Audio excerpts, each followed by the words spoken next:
사도신경으로 우리의 신앙을 고백하겠습니다. 나는 전능하신 아버지 하나님 천지의 창조주를 믿습니다. 나는 그의 유일하신 아들 우리 주 예수 그리스도를 믿습니다.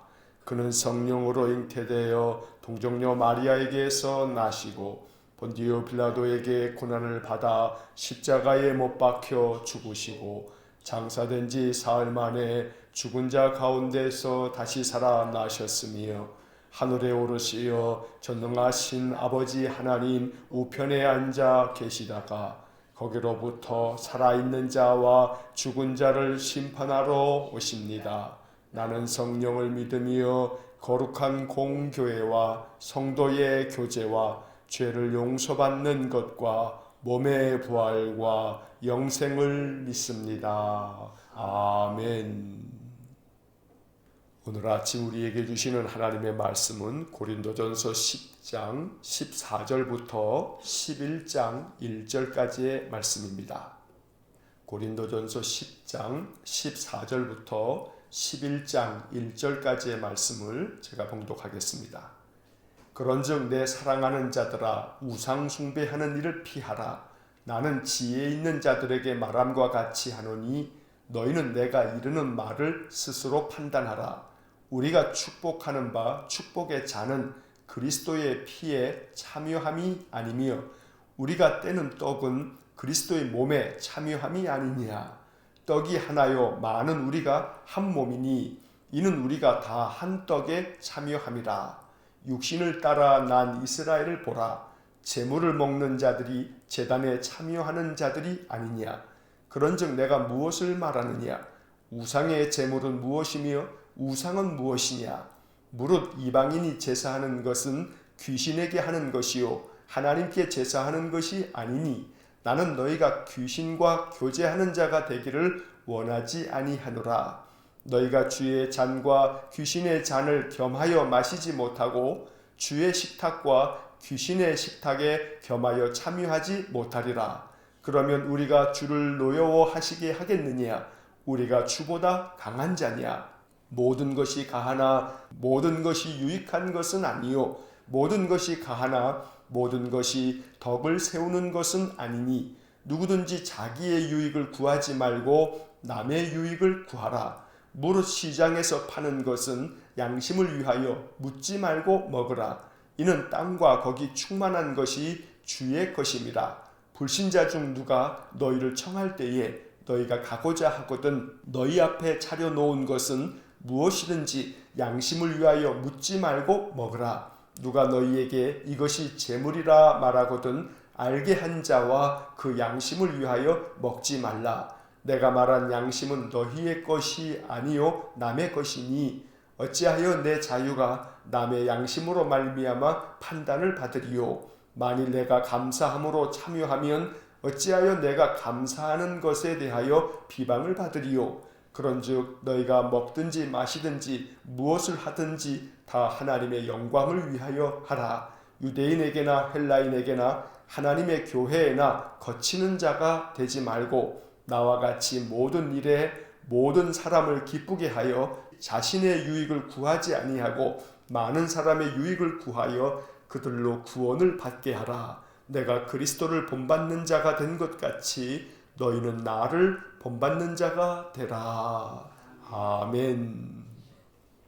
자, 오늘 읽은 이 고린도전서 10장 14절부터 10장 마지막 33절까지 나오는 말씀에서는 사도 바울이 우상 숭배에 대한 이야기를 다시금 교훈하고 있습니다. 우상 숭배하는 일을 피하라 라고 말씀하시면서 동시에 우상에게 드려진 제물에 대해서 우리가 어떤 태도를 가져야 되는지에 대해서 말씀해 주고 있습니다. 고린도 교회는 이 고린도 사회가 안고 있는 이 우상 숭배의 문제를 고스란히 가지고 있었습니다. 고린도는 이 헬라 지역에 있는 한 도시이기 때문에 헬라 문화 속에서 그들은 많은 신들을 섬기고 있었습니다. 그러다 보니 예수를 믿게 된 고린도 교인들조차도 예수를 믿으면서도 그동안에 자기들이 살았던 삶의 방식대로 여러 우상들을 겸하여 섬기는 일이 종종 있었습니다. 그래서 그들은 그 우상들의 축일이 되면 우상에게 제물을 바치기도 하고 혹은 그 제물을 먹는 일조차 있으면서 이것 때문에 교회 안에서 여러 가지 문제들이 발생하게 되었던 것입니다. 그래서 사도 바울은 이 문제를 다시 한번 정리해 주기 위해서 오늘 이 본문의 말씀들을 그들에게 가르쳐 주었던 것입니다. 14절의 말씀에서 내 사랑하는 자들아 우상 숭배하는 일을 피하라 라고 말씀합니다. 또 이어서 15절에서는 나는 지혜 있는 자들에게 말함과 같이 하노니 너희는 내가 이르는 말을 스스로 판단하라.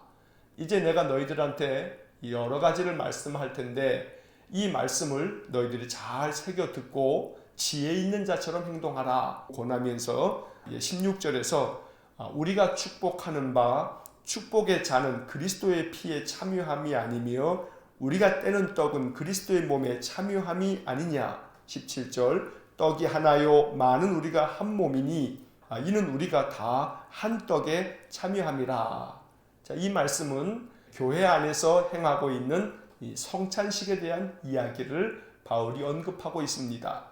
우상 숭배에 대한 이야기를 하면서 이 성찬식에 대한 이야기를 하는 까닭은 우리가 예수 그리스도의 피에 참여하는 것, 이것이 우리에게 축복이 되지 않느냐. 그래서 그리스도의 피에 참여한다라고 하는 것, 그리고 또 우리가 떼는 떡은 그리스도의 몸에 참여함이 아니냐. 결국 그리스도의 피, 그리스도의 몸은 성찬식에서 사용되어지는 떡과 포도주를 의미하는 것인데 이렇게 성찬의 참여함을 통해서 우리는 그리스도와 하나가 되어지는 것이 아니냐라고 가르쳐주는 것입니다. 17절의 말씀에서 보듯이 떡이 하나요 많은 우리가 한 몸이니, 즉 하나의 떡을 같이 나누어 먹음으로 말미암아 우리 모든 신자들은 그리스도 안에서 하나가 되는 것이다. 그래서 우리는 다 하나의 떡에 참여하고 있는 것이다 라고 말씀하고 있습니다. 이렇게 이야기하는 까닭은 우리가 우상의 제물을 먹게 되면 그것은 우상과 하나가 되어지는 것이다 라고 하는 이야기를 하기 위해서입니다.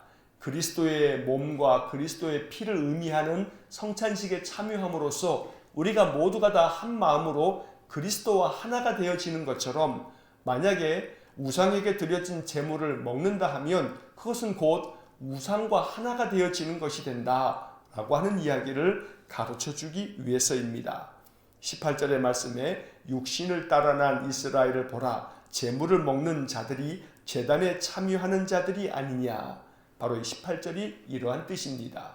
제물을 먹게 되면 그 제단에 우리가 참여하게 되는 것이고 그것은 곧 그 제물을 드린 신과 하나가 되어지는 것임을 왜 너희들이 모르느냐라고 말씀하는 것입니다. 19절의 말씀에 그런즉 내가 무엇을 말하느냐 우상의 제물은 무엇이며 우상은 무엇이냐. 20절 무릇 이방인이 제사하는 것은 귀신에게 하는 것이요 하나님께 제사하는 것이 아니니 나는 너희가 귀신과 교제하는 자가 되기를 원하지 아니하노라. 이처럼 사도 바울은 고린도 교회 신자들이 우상에게 제물을 바치는 것, 또 그 제물을 그들이 먹는 것, 이것을 금하라고 말하면서 이것은 곧 귀신과 교제하는 것이 되고 귀신과 하나가 되는 것이 되기 때문에 이 일을 피하라고 가르쳐주고 있는 것입니다. 여기 나오는 이 20절의 이 말씀 때문에 한국교회는 우리가 소위 제사의 음식을 먹지 말아야 된다라고 하는 것을 가르치게 되었던 겁니다. 사실 제사라고 하는 것은 아직도 여전히 여러 가지 의견이 분분하기도 합니다. 왜냐하면 가톨릭에서는 우리가 드리는 이 전통적인 제사를 허용합니다. 그러나 개신교는 이 제사를 허용하지 않는 그러한 견해를 보이고 있습니다. 그것은 가톨릭과 개신교가 가지고 있는 신앙의 차이이기도 합니다. 가톨릭에 있어서는 처음에 선교 정책 자체가 각각의 나라가 가지고 있는 고유의 그 민간의 신앙이나 그 민족이 가지고 있었던 여러 전통에 대해서 잘 계승하고 그것을 받아들이는 그러한 입장을 취하여 있는 반면에 개신교회는 그 반대로 그것이 무엇이 되었든지 간에 그 민족이 가지고 있는 전통적인 어떤 신앙 체계라 할지라도 예수 그리스도를 온전히 섬기는 것에 방해가 된다 한다면 그것을 거부하는 입장을 취하였던 것이 개신교의 처음 선교 정책이었습니다. 그러다 보니 가톨릭에서는 제사도 허용되고 제사의 음식도 아무런 거리낌 없이 먹는 데 있어서 그들은 지장을 받지 않는 반면에 이 개신교에서는 이러한 고린도전서 10장과 같은 말씀들로 인하여서 제사를 드리는 일이나 혹은 제사의 음식을 먹는 것에 대해서도 이것을 피하라 라고 가르쳐 왔던 것입니다. 어떤 가르침이 옳으냐 그르냐의 문제가 아니고 그 속에 담겨져 있는 마음이 매우 중요합니다. 왜냐하면 사도 바울도 이제 조금 이따 보겠습니다만 뒤에서는 우상에게 드려진 제물은 먹어도 관계없다 라고 하는 입장을 취하고 있기 때문입니다. 중요한 것이 무엇인지 바울은 이 본문의 말씀들을 통해서 무엇이 본질적인 문제인지를 언급하고 있는 것입니다. 21절과 22절 말씀에 보면 너희가 주의 잔과 귀신의 잔을 겸하여 마시지 못하고 주의 식탁과 귀신의 식탁에 겸하여 참여하지 못하리라. 22절 그러면 우리가 주를 노여워하시게 하겠느냐? 우리가 주보다 강한 자냐? 결국 귀신의 잔을 마시면서 동시에 우리 주님의 잔을 겸하여 마신다는 것은 이것은 안 될 일이다. 귀신의 식탁에 참여하면서 또 주님의 식탁에 겸하여 참석한다는 것은 이것도 안 될 일이 아니냐. 만약에 그렇게 한다면 주님께서 노여워하시지 않겠느냐. 우리가 더 주님보다 강한 자이기 때문에 그렇게 마음대로 할 수 있다는 것이냐. 그럴 수 없다 라고 말씀하고 있는 것입니다.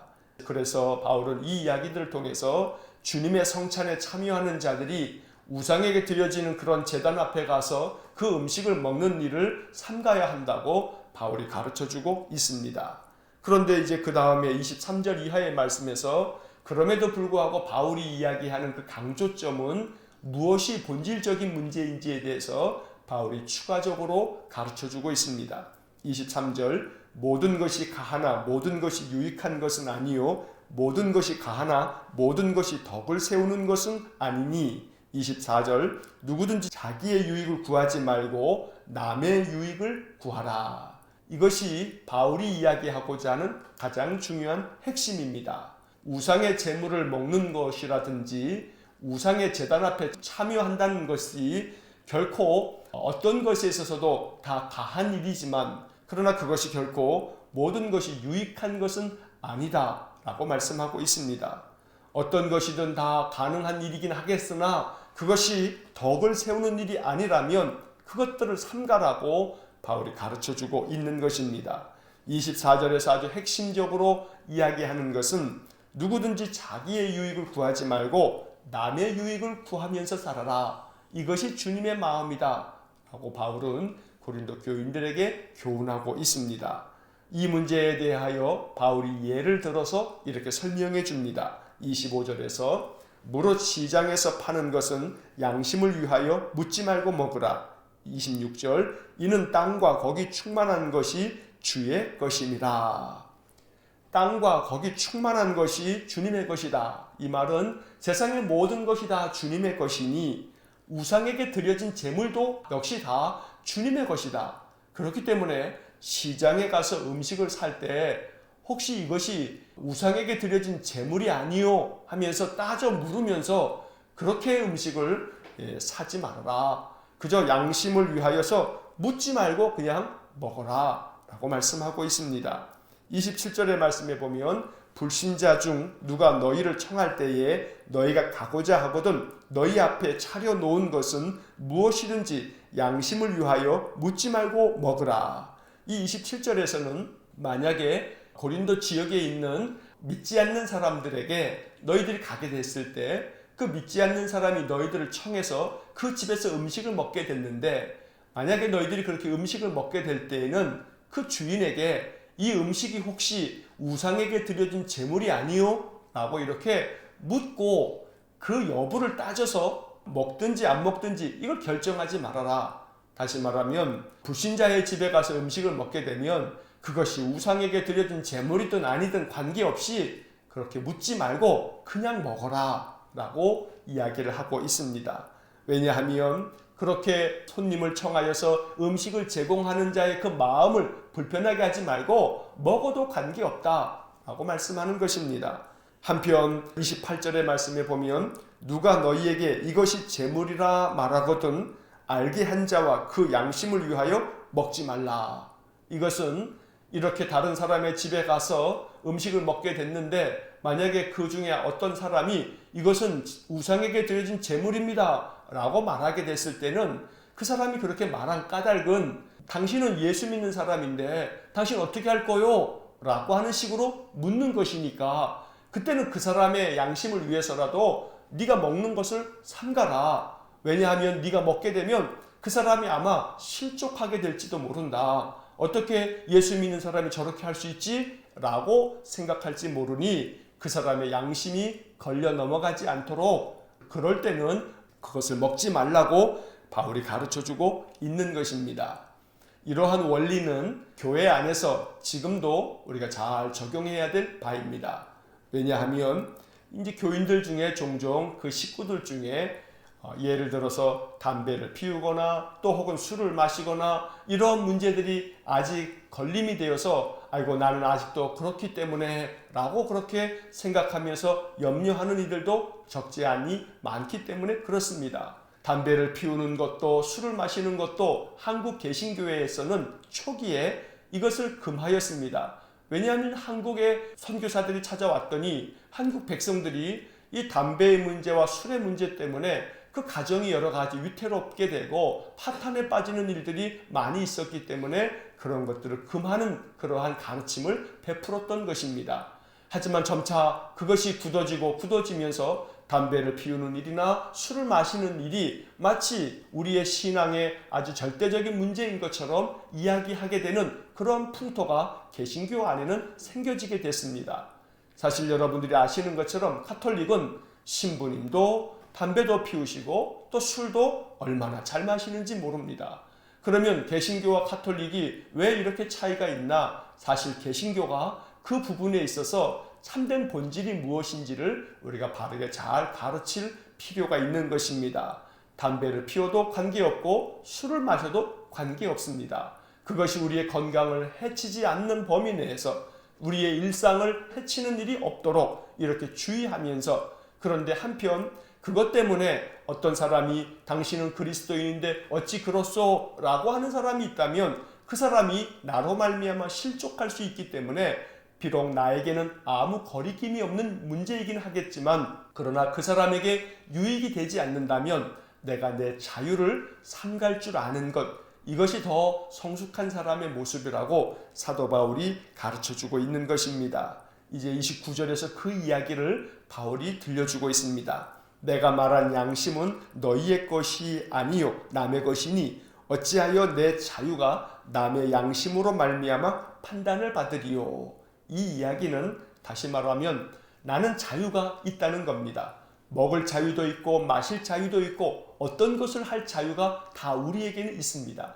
하지만 우리가 자유를 가지고 있다 하여도 다른 사람으로 인하여서 우리의 자유가 제한되어지는 것 이것은 그 사람의 유익을 위해서라고 바울이 가르쳐주고 있는 것입니다. 그래서 우리가 늘 나 자신의 자유만 나의 양심에 따라서만 나는 아무것도 해도 관계없다 라고 말하지 말고 다른 사람에게 덕을 끼치고 그 사람이 유익하도록 만들어주기 위해서 내 자유조차도 내 스스로가 삼갈 줄 아는 것 이것이 그리스도의 마음이라고 바울이 가르쳐 주는 것입니다. 30절 말씀에서 만일 내가 감사함으로 참여하면 어찌하여 내가 감사하는 것에 대하여 비방을 받으리요. 31절 그런즉 너희가 먹든지 마시든지 무엇을 하든지 다 하나님의 영광을 위하여 하라. 이 말씀에서 바울은 내가 무엇이든지 감사함으로 참여하면 아무것도 나에게 거리낄 것이 하나도 없다는 겁니다. 무엇을 먹든지 그것은 관계가 없습니다. 담배를 피우든지 술을 마시든지 우리가 감사함으로 참여한다면 이것은 전혀 문제될 것이 없습니다.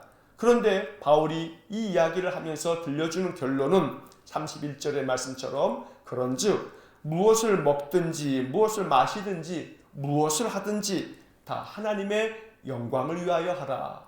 이것은 나에게 아무런 거리낌이 되지 않는 문제지만 그러나 이것 때문에 어떤 사람의 마음이 실족하거나 어떤 사람이 마음에 시험에 든다고 한다면 비록 내게는 감사한 일이고 나는 아무런 거리낌 없이 참여할 수 있는 일이겠지만 하나님의 영광을 위해서 내가 그것을 삼가고 금할 줄 아는 그런 마음이 주님의 마음이라고 말씀해 줍니다.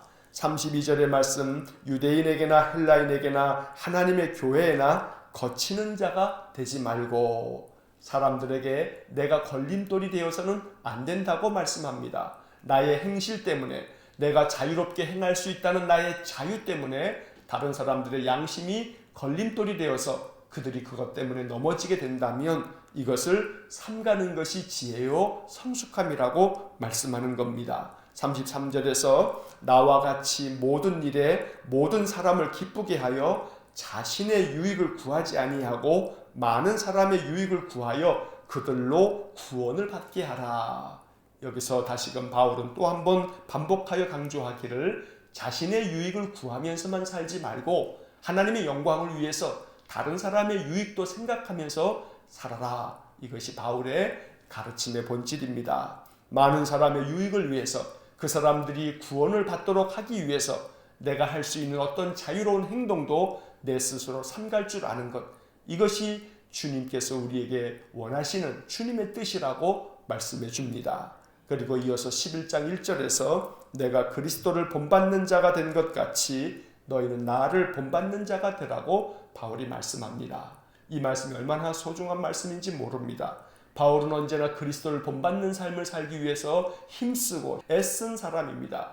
언제나 바울과 같이 그리스도를 본받는 삶을 위해서 우리는 더욱더 힘쓰고 애써야겠습니다.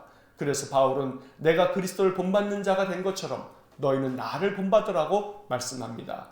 오늘도 이 말씀을 마음 가운데 깊이 새겨서 우리의 신앙의 삶이 더욱더 주님을 본받는 삶, 그리고 또 사람들이 나를 바라보면서 실족하기보다는 오히려 은혜가 돼서 나의 모습 때문에 저 사람이 저렇게 행동하며 저러한 모습으로 살아가는구나, 그것이 사람들의 마음에 감동이 되어서 우리가 아름다운 믿음의 축복의 통로가 되어서 우리의 믿음 때문에 많은 사람들이 주님께로 더 가까이 나아갈 수 있는 귀하고 복된 삶이 되어야겠습니다. 오늘 이 말씀처럼 모든 것이 다 가하지만 그러나 그것이 다 유익하거나 덕을 세우는 것은 아니기에 나에게 자유가 있어서 모든 것을 할 수는 있지만 그러나 하나님의 영광을 위해서 다른 사람들의 마음을 구원하기 위해서 내 스스로 삼가야 될 것, 내 스스로가 금해야 할 것들은 없는지 다시 한번 돌아보면서 그리스도를 본받아 살아가는 복된 삶이 되시기를 간절히 축원합니다. 기도하겠습니다. 사랑과 자비가 풍성하신 하나님, 사도 바울이 고린도 교회에 가르쳐준 이 지혜로운 교훈의 말씀처럼 우리가 그리스도를 본받는 자 되어 인생을 살기 원합니다. 우리에게는 그리스도 안에서 자유가 있어서 무엇을 행하든지 가능한 일이지만, 무엇을 먹든지 무엇을 마시든지 우리에게는 아무런 거리낌이 없지만, 그러나 그것으로 말미암아 실족하는 사람이나 마음이 상하는 사람이 생겨진다면 그들의 양심을 위해서라도 나의 자유를 제한하고 삼갈 줄 아는 것이 그리스도의 성숙한 마음이라고 우리에게 가르쳐주고 있으니, 오늘 이 말씀을 우리 마음에 깊이 묵상하면서 모든 것이 가하나 이것이 많은 사람들에게 유익이 되지 않으며 덕이 되지 않는다면 삼갈 줄 아는 더 큰 믿음, 더 성숙된 인품을 우리에게 허락하여 주옵소서. 그래서 날마다 주님과 하나가 되어 주님의 마음을 헤아려 순종함으로 말미암아 하나님 우리에게 더 큰 은혜를 부어주시고 더 큰 축복을 내려주시는 귀한 복을 내려 주옵소서. 한날의 삶을 주님께 의탁합니다. 오늘도 주님의 마음, 주님의 뜻을 생각하면서 말과 행실과 우리의 모든 삶을 늘 주님께 향하면서 살아가는 저희 모두가 되게 해 주옵소서. 예수님 거룩하신 이름으로 기도하옵나이다. 아멘. 우리 구주 예수 그리스도의 은혜와 하나님 아버지의 극진하신 사랑과 성령의 교통하심이 날마다 그리스도를 본받아 주님의 뜻을 따라 순종의 길을 걸어가기를 소원하는 머리 숙인 믿음의 사람들 위에와 몸된 교회와 성도들 위에 영원토록 함께 하시길 축원하옵나이다. 아멘.